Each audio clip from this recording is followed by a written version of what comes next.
IVC, Dale Gatefold 33 back with another video. This is going to be a contest video in support of a contest that Jack over at the Vinyl Martini channel is running.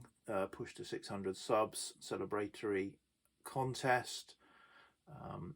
So yeah, Jack, great channel. He's been recently going through a collection that he bought and showing us what's in the box. You know, record by record, warts and all, if you like, which has been really interesting to watch, particularly over the winter months when I've not been out digging much. I'm getting that kind of vicariously through Jack, which is nice. Yeah, so the prize is $100 donation to charity, which is really nice of Jack to do. So yeah, donation to the winner's charity of choice. And yeah, I was lucky enough to win the contest that Randall Weaver ran a few years ago, and I kind of don't like to win prizes anyway, so I asked him to donate to charity, which he kindly did. In fact, he donated more than he'd originally intended, which was kind of him as well. So I'm certainly in favour of what Jack's doing there. Okay, so I think there were two questions. One was to give a shout out to two channels that perhaps aren't the biggest channels in the VC, and yeah, a lot of the channels I watch are quite well established channels. So yeah, so I had to give it a bit of a thought, but luckily the vinyl tag's been quite recent, and you pick up quite a lot of new channels through that. So one of those is another Jack at the Vinyl Voyage.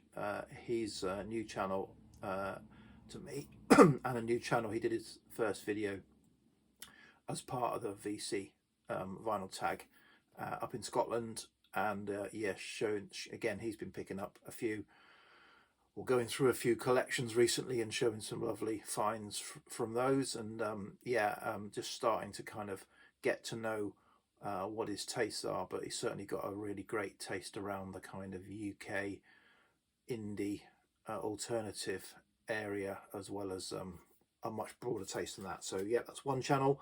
And another one, been around for a while, doesn't make that many videos, I'd like him to make more, but always very happy and engaging, and that's Bill at Bill's Vinyl Lists, another Scottish channel up in Aberdeen. So yeah, Bill needs more subs, more viewers, so yeah, shout out to Bill. And so that's the first part. Second part was to show an artist that kind of you got a lot of. I can't quite remember, was it everything of, a lot of, who's perhaps not shown often, which narrows it down quite a lot. So I know this artist is talked about a lot, but I don't see a lot of people showing this artist a lot. I've shown this artist several times, so I thought I would just go through, as they got quite a small discography. I do happen to have all of the studio albums by this artist, so I thought I would show them. And it is Talk. So a band kind of primarily, I think, known for the sort of founder, creative perhaps centre and lead vocalist Mark Hollis, who passed away not too long ago, a few years ago. Yeah, so, and a band that really kind of evolved in a short space of time, and a few albums really evolved in terms of sound. So this is their debut album from 1982, The Party's Over, and this is the one that's not well regarded within their catalogue. They started off as quite yeah, sort of quite a conventional post-punk indie band, you might say, sort of coming out of that synth, new wave, new romantic sound. But and the singles, or two of the singles from this, Talk and Today, are very much strong synth anthems of the early 80s and fantastic songs, and they would kind of evolve way beyond that by the end. But yeah, and this album therefore is not very well regarded, but I think it is a strong album. It's not their best. I'm not saying it's their best, but it's a strong album, and it's got a song on it. Have you heard the news? If you haven't heard that song, have you heard the news? You really should, if you like Later Talk, because it's certainly, back in '82, there were signs of things to come through that. That is just a beautiful, slow, dark, melancholy, evocative song. Absolutely fantastic. And, a highlight of this album for me. So that's their first album. Next, getting a bit more commercial, is It's My Life. Had the single It's My Life, Dum Dum Girl, and was that it? Such a Shame, I think, was also a single from this. Yeah, and I think It's My Life was, again, quite an anthemic single. I looked up, didn't have that much success, because I remember them from the time, and certainly their singles really were quite hooky. But I'd quickly checked on their discography on Wikipedia, and they only had, I think, two top 20 singles in the whole time. I mean, after this, they kind of drifted away from being a singles band anyway. Yeah, so I don't know how I was hearing them, but I certainly remember hearing the songs, or they certainly stuck in my head. And next we come to their third album, which is The Colour of Spring, and another fantastic cover art. I'll talk about that in a minute. And this, I think, possibly my favourite album of theirs. This is the transition album, I call it, and I think others call it as well, between, as I said, that earlier, more kind of indie pop band into what they were going to become, which is kind of indescribable, which was a really kind of evocative, emotive, and deep and dark, structured, textured sound. And it starts to appear on this album. This album had a few singles on it: Life's What You Make It, I Don't Believe in You, Give It Up. Was that also a single? I think it was. This has got an article on the back. This from Mojo. What's it? Last Night a Record Changed My Life. This record changed the life of Stephen Wilson. Yeah, and it's a fantastic album. This is an original. All of these have been originals so far. Their next album, where they really started to develop the sound that I think they're most famous for, is this one, Spirit of Eden. And yeah, this is a reissue. I have had an original of this, but the sound on this is just so delicate, so lush, textured, and beautiful, but mainly delicate, that if the pressing or the record is not pristine, it does struggle. And I had an original that had a few marks on it, and I think the original pressings weren't brilliant, and that didn't do justice to the music. If you get a little slightly noisy pressing, it is going to spoil the experience. This reissue is not fantastic, if I'm honest. So there may be a case that this is a band best experienced on CD or digitally, because the music is so sparse at times. I can't remember if there were any singles on this. I kind of think there were, but not many.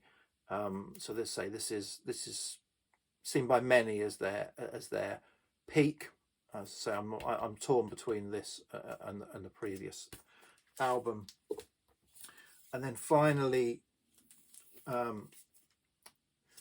sort of just carried that theme on to an even sparser, even less radio friendly, even less single leaning final album, Laughing Stock.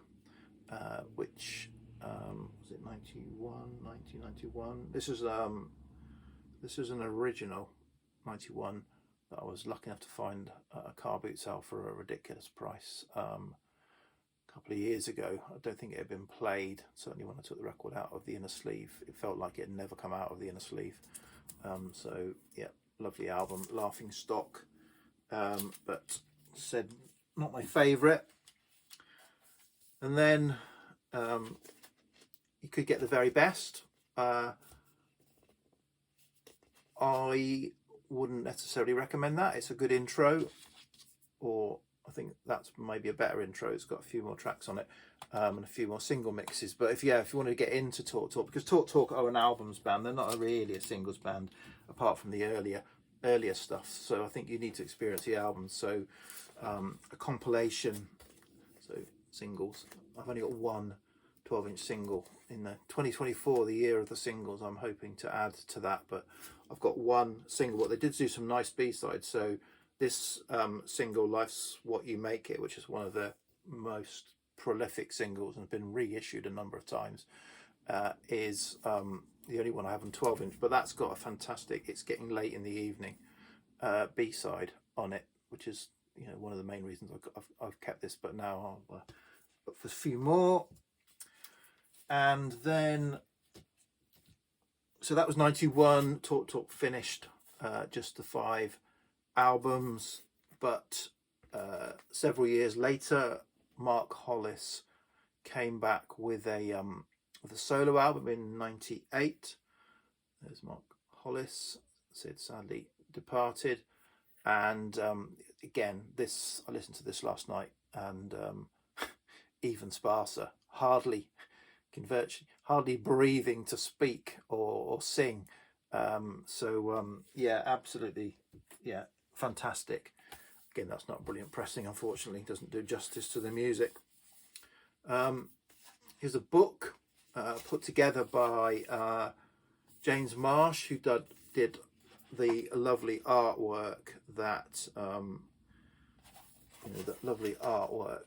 is sort of famous, goes along with the Talk Talk albums, but also a few other people, lifelong fans, and also some involvement with Simon Brenner, who's one of the founding members of Talk Talk. So this is a book that's got lots of little articles and stuff like that in it, so it's good to dip into rather than read from cover to cover.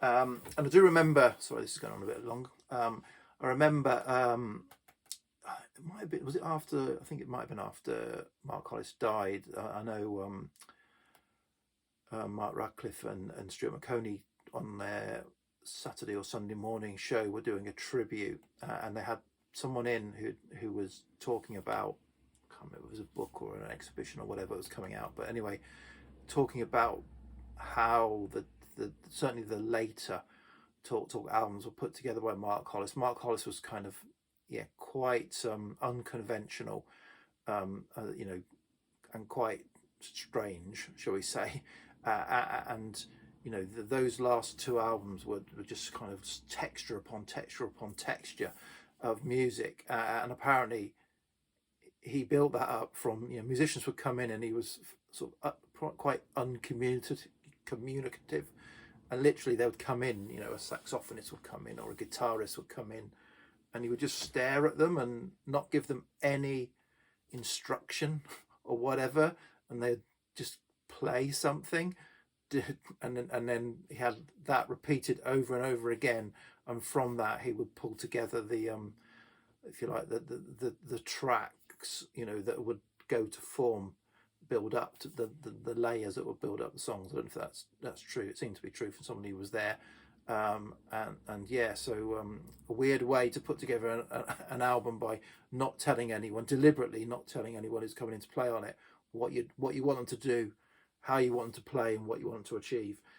Just do something, and I'm going to stare at you while you're doing it, or something like that.